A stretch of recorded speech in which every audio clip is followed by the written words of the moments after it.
আসসালামু আলাইকুম। আমি প্রবাসী মর্জিনা। বিদেশে না দেশেই টাকা আয় করা যায়, বিদেশে যে দেশেই টাকা আয় করা যায়। ইচ্ছে করলে দেশেই সব কিছুই করা যায়, বাইরেতে না। আমার ইচ্ছা আছে আমার স্বামীকে এনে আমরা দুজনেই এই গরু মহিষ পালন করি। আমরা দেশে থেকে এই দুজন লাভবান, বিদেশের থেকে। তো আপনার স্বামী তো থাকে বিদেশে, আপনার স্বামীকে নিয়ে আপনি কিভাবে একসাথে আয় করবেন বুঝলাম না। মানে এখন আছে পরিস্থিতির জন্য হেড টাকা দিয়ে আমি আয় করতেছি, মানে আর অল্প কিছুদিনের মধ্যে আর কি দেশে আনার চেষ্টায় আছি। কিছুদিনের মধ্যে আইনে আমরা দুজনই করি। তো স্বামী তো আপনার বিদেশে থাকতেছে, তো স্বামীর চাইতে আপনি বেশি আয় করছেন নাকি কম করছেন? না, আলহামদুলিল্লাহ আমি বিদেশে চাইতে যে এই যে 1 মাস যে স্যালারিটা পাই, যদি আমার সাথে দেশে থাকে আরও ডবল পাম বাহিরে। আপনি এর চাইতে ডবল পাবেন, কিন্তু এখন বাংলাদেশে আপনি কি বেশি পাচ্ছেন কিনা আপনার স্বামীর চেয়েও? বেশি দেখেই তো দেশে আনতে চাইতেছি। মানে বেশি দেখে আপনার স্বামীকে বিদেশ থেকে ফিরিয়ে নিয়ে আসতে চাচ্ছেন দেশে। আপা কি করে সম্ভব? আবার আপনি যে মানে বেশি লাভ করতেছেন, এটা যদি আমার দেশবাসী যারা প্রবাসী রয়েছেন, যে ভাইরা রয়েছেন, যে বোনরা রয়েছেন, বাংলাদেশের যারা মানে প্রবাসী ভাবিরা রয়েছে, বোনরা রয়েছে, এই তাদের অবস্থান থেকে যদি একটু বলেন যে আপনি লাভটা করতেছেন কিভাবে, একটু বলেন আমাদেরকে। না, এখন প্রবাসী মানুষের আগের মতো হয় না। এখন যারা অনেক নতুনও যাবার চাইতেছে, আমি মানা করি যে নতুন না যায়, যদি যে টাকাতে যাইতেছে অনেক কষ্ট হয়, অনেক সময় দেখি কাজ পায় না, কিছু পায় না, মানুষ অনেক করে। ওই টাকাটা যদি দেশেও খাটে দুজন মিলে, তাহলে মধ্যে আলহামদুলিল্লাহ প্রবাসীর চেয়ে দেশে ইনকাম বেশি করে ধরি। প্রবাসীর সাথে বেশি ইনকাম করা যায়। হ্যাঁ। তো আপনার এখানে দেখতেছি পাশে আছে মহিষ আছে, আবার গরু আছে, বুঝলাম না আপা আপনার এই খামারে তো আগে শুধু গরু ছিল। না, আমি গরুর চেয়ে মহিষ বেশি লাভজনক। গরুর চাইতে মহিষে লাভজনক কি করে সম্ভব? কি করে সম্ভব বলে, আমি প্রথম 2টা পালছিলাম, পরে দেখি যে মহিষের চাহিদা সারা বছর, আর গরুর চাহিদা মনে করেন 6-7 মাস পালতাম, ঈদের টার্গেটে নিয়ে বসে থাকতাম। ঈদের টার্গেটে নিয়ে বসে থাকতাম, আর মহিষ মনে করেন সবসময় গরুর চাইতেও বেশি দাম। গরুর চাইতে বেশি দাম মহিষের। হ্যাঁ।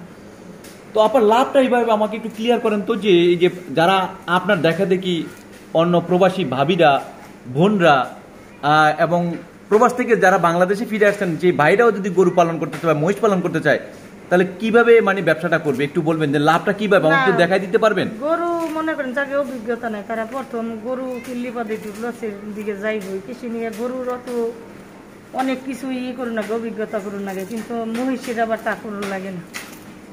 কারণটা কি? কারণটা হলো মহিষ হলো শান্ত, যা দিন তাই খাইব, কোনোই নাই।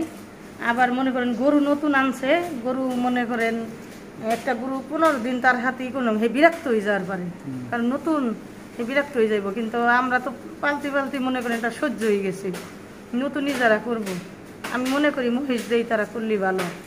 প্রথমত 2টা। হ্যাঁ। কিভাবে মহিষ দিয়ে শুরু মানে গরুর চাইতে যদি মহিষ 2টা উঠাইলো প্রথম, মানে 2টা পালি তো বোঝা যায়, বুঝেন আমি করে পারতেছি কিনা। মহিষ দিয়ে করলে আমি বেশি হলাম। আমি যদি আগে জানতাম তাহলে আমি প্রথমে অতি ভাস্টেই মহিষ উঠাইতাম। মানে প্রথম জানলে গরু না পালন করে মহিষ উঠাতেন। মহিষের সাথে গরু পালন করে কোনো সমস্যা হয় কিনা?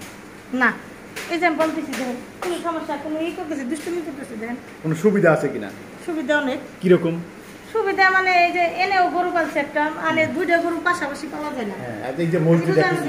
আচ্ছা, আরেকটা জিনিস দেখতেছি, আপনার একই শেডের নিচে গরু এবং মহিষ, এতে কোনো সমস্যা হয় কিনা? মহিষের বা গরুর কোনো সমস্যা হয় কিনা? না। হ্যাঁ, না, যদি সমস্যা হলে আমি তো পালে পারতাম না। সমস্যা হলে আমি পালে পারতাম না, তো পালতে পারতেন না। না।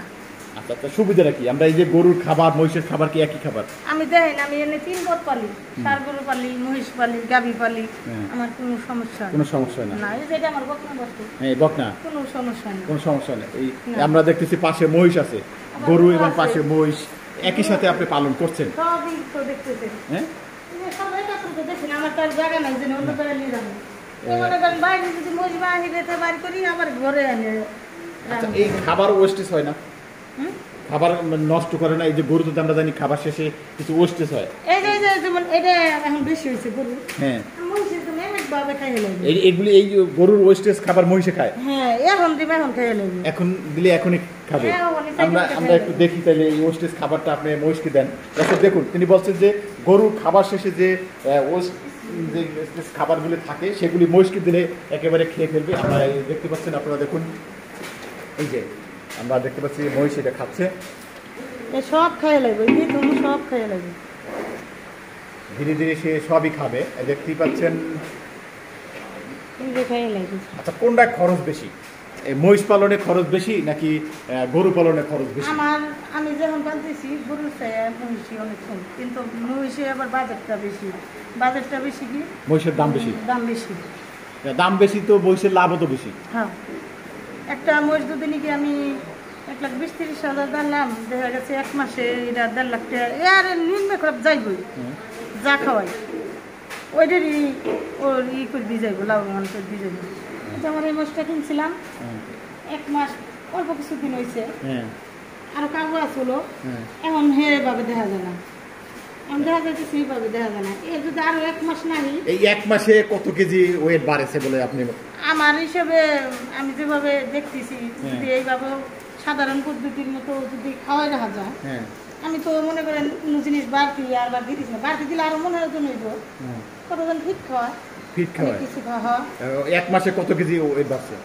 ফিট খাওয়ালে মনে হয় 1 মনের উপরে 10-12 কেজি যাইব। আবার এমনি পারলেও তাও মন ধান হইব, প্রতিদিন 1 কিলো করে হইবই, প্রতিদিন 1 কিলো করে হইব, প্রতিদিন 1 কিলো বাড়ে। হ্যাঁ, আমার টার্গেট মোতাবেক আমি এই যে বিক্রি করতেছি। মহিষ তো আসলে গরুর মধ্যে ঘরে রাখার মতো সব সময় না, এটাকে বাইরে করতে হয়, পানিতে নিতে হয়। না, সব সময় পারবো, যাকে যেমন মনে করেন নদী নাই, নালা নাই, ভেড়া পালবের গেলি পথে আরামে এখন লাগবো। যদি হেঁটে যদি একটু জায়গা থাকে, যেমন খোলামেলার মতো ভেড়া মন রাখলো, একটু বাইন্দে রাখলো উনি, তাও ওই হয়। মানে মোষটাই কি একটু আলো বাতাসের মধ্যে নিলে কি আর বেশি হয়। তারপরে ফার্মের মধ্যে যদি আমি বাইর না করি, তাহলে গোসলটা করার না করলো 4 বেলা। 4 বেলা গোসল করতে? মানে যদি মহিষ পানিতে নামায়, ঘাস খাওয়ানোর আগে একবার। মহিষ তো খাল বিল নদী নালায় নামাইতে হয়, খালে নিতে হয় না, যে নাকি এর ভিতরে পারবো, আর আমি ভিতরে পারবো। এলো সকালবেলা যেমন আমরা ঘুমে উঠি না, ঘাস দেওয়ার আগে সব কি মহিষ জাপাইলি বাদে, তারপর ঘাস দিলি বাদে গোসলটা খানা খেয়ে ওরা খায়।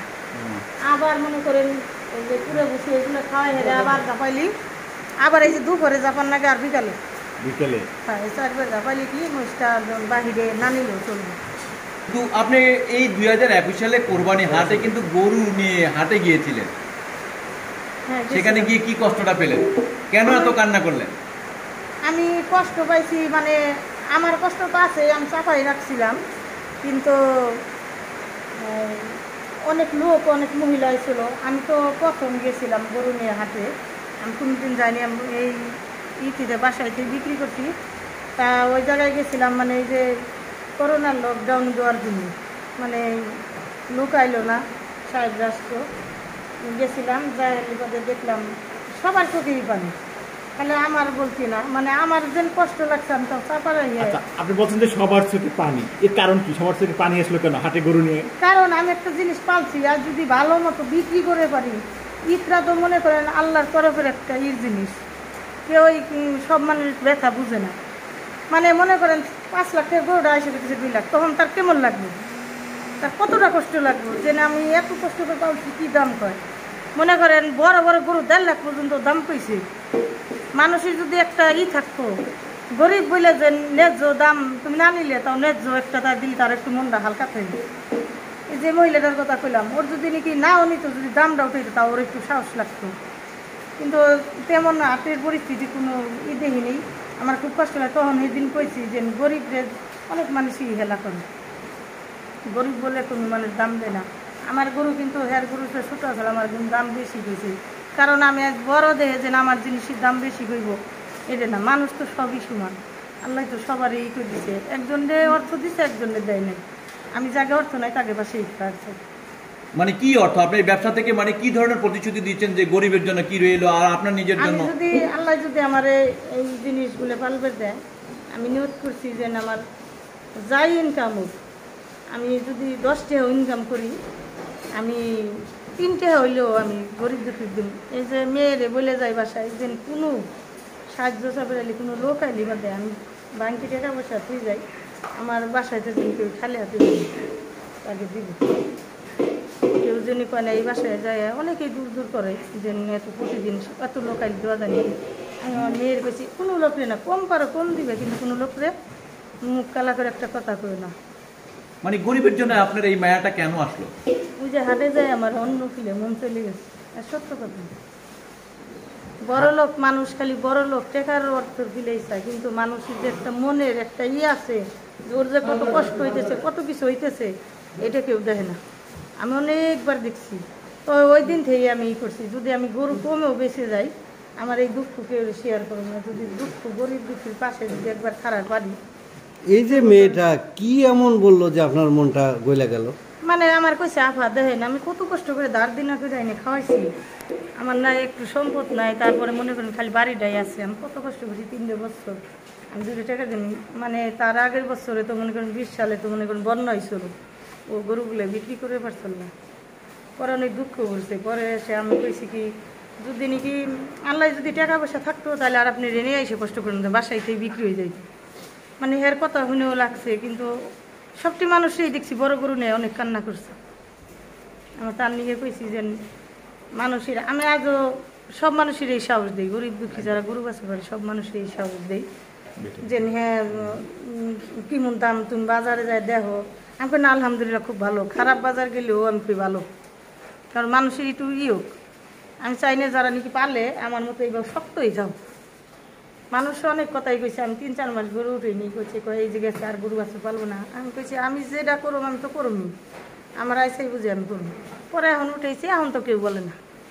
আচ্ছা, প্রবাসী ভাই যে জিনিসটা করেন, মানে তিনি বিদেশ থেকে টাকা পাঠাবেন, আপনি তো আরাম এসে মানে বাকি জীবনটা আপনি কাটাতে পারতেন, কিন্তু তাহলে আপনি এই গরু পালন করার দরকার কি? তিনি টাকা পাঠাবেন, আপনি আরাম আয়েশ করে জীবনযাপন করতে পারতেন। তোমার জীবনটাই তো খারাপ, কষ্টের জীবন,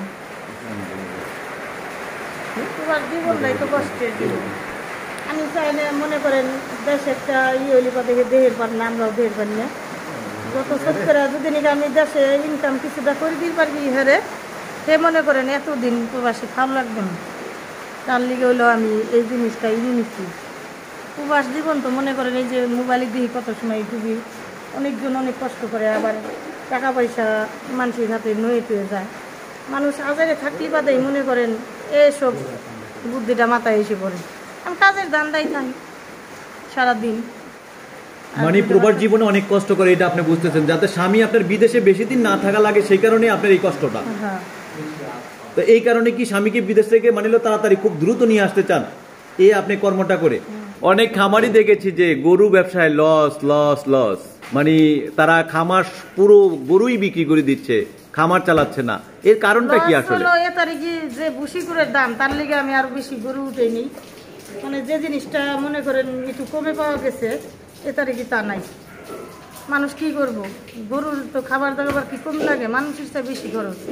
কিন্তু দেখা গেছে যে খাওয়াইটা বিক্রি করার সময় খুবই কম হয়, এই হিসেবে হয়ে যায় না। সেই কারণে খাবারটা আবার খরচ বেশি পড়বো দেখে আমি এইগুলোর খাবার, এই যে মহিষ পাল দিই, এগুলোর খাবার দিয়ে যাতে আমার খাবারও নষ্ট না হয়, আর একটা জিনিস দাঁড়ায় যায়।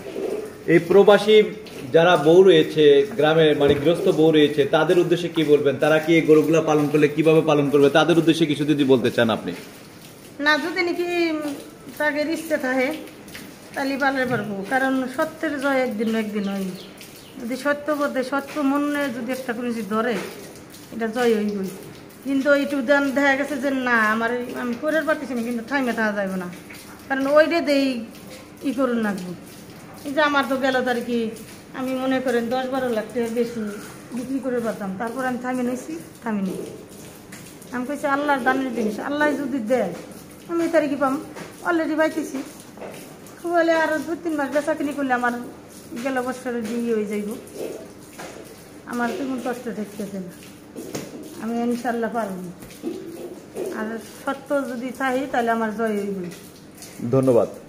দর্শক, আপনারা শুনলেন প্রবাসী বোন মর্জিনার কাছ থেকে, প্রবাসীর মানে যে স্ত্রী মর্জিনা বোনের কাছ থেকে বিস্তারিত বিষয়গুলো জানলেন, যে কি গরুর সাথে মহিষ পালন করে কতটা লাভবান, সেই বিষয়গুলো কিন্তু আমরা আপনাদেরকে দেখানোর চেষ্টা করেছি, এবং বিস্তারিত বিষয়গুলো তার মুখ থেকে শুনলেন। যে আপনারা যদি ঘরে বসে না থেকে আপনার স্বামীকে বিদেশের মাটিতে আপনার পরিবার আপনার পরিজনকে কাছে যদি ফিরিয়ে নিয়ে আসতে চান, তাহলে যদি আপনি অন্তত দেখাতে পারেন সক্ষম হন যে ঘরে বসে না থেকে অন্তত এই বোবা প্রাণী পালন করে আপনি লাভবান হতে পারবেন, সেই বিষয়গুলো থেকে আপনারা তার স্বামীকে আপনারা গ্রামের বাড়িতে ফিরিয়ে নিতে পারবেন, সন্তানকে ফিরিয়ে নিয়ে আসতে পারবেন, মানে হলো মেয়েকে ফিরিয়ে নিয়ে আসতে পারবেন। গ্রামের বাড়িতে বসে দেশে থেকে যে ভালো লাভ করা যায় সেই বিষয়টাই কিন্তু এই মর্জিনা বোন দেখিয়ে দিয়েছেন। দর্শক, ভালো থাকুন, সুস্থ থাকুন, আল্লাহ হাফেজ।